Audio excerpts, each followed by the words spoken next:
ఒకరేమో ప్రముఖ పాత్రికేయుడు, నిర్మాణాత్మక వైఖరి, హేతుబద్ధత పుష్కలంగా ఉండి టీవీ మీడియాలో ఒక గౌరవప్రదమైన స్థానాన్ని సంపాదించిన టీవీ5 మూర్తి. మరొకరేమో ప్రముఖ జ్యోతిష్యుడిగా పేరు పొందిన వేణుస్వామి.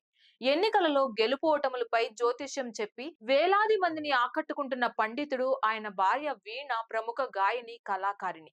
గత 10 రోజులుగా వీరు ఆరోపణలు ప్రత్యారోపణలతో వార్తలలో నిలవటమే కాక పోలీస్ స్టేషన్ లో ఫిర్యాదుల వరకు వెళ్లటం సోషల్ మీడియాలో సంచలనమైంది. తమపై ఆరోపణలు చేస్తూ కథనాలు వెలువరిస్తున్న మూర్తి తమను 5 కోట్లు డిమాండ్ చేసి బ్లాక్ మెయిల్ చేశారనే తీవ్రమైన ఆరోపణ మీడియా ప్రతిష్టను మరోసారి దెబ్బతీసే పరిస్థితికి దారితీసింది. వేణుస్వామి లీలలుగా పేర్కొంటూ మూర్తి వెల్లడించిన సాక్ష్యాధారాలు, కథనాలు జ్యోతిష్యాలపై నమ్మకాన్ని సందేహించే విధంగా ఉన్నాయి. మూర్తి వేణుస్వామి ఆరోపణపై పోలీస్ స్టేషన్ లో ఫిర్యాదు చేస్తూ ఇది తన చిత్తశుద్ధిని, పాత్రికేయ విలువల్ని, నిజాయితీని కించపరిచే విధంగా ఉందని, దీనిపై క్రిమినల్ చర్యలు తీసుకోవాలని ఫిర్యాదు చేశారు. ఎందరో నకిలీ బాబాలు, జ్యోతిష్యులు అమాయకుల్ని మోసం చేస్తూనే ఉన్నారు.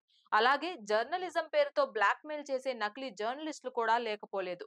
అయితే మూర్తి తన నిజాయితీని నిరూపించుకోవడానికి పోలీసులను ఆశ్రయించడం ఆయనలో జర్నలిస్ట్ గా ఇంటెగ్రిటీని రుజువు చేస్తోంది.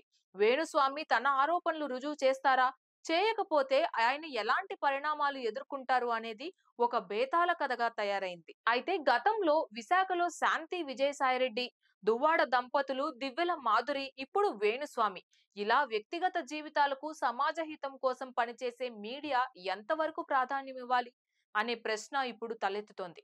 ప్రముఖులు వ్యక్తిగత జీవితాలను రాజకీయాలు ప్రభావితం చేయడం కూడా మీడియా జోక్యానికి కారణమవుతోంది.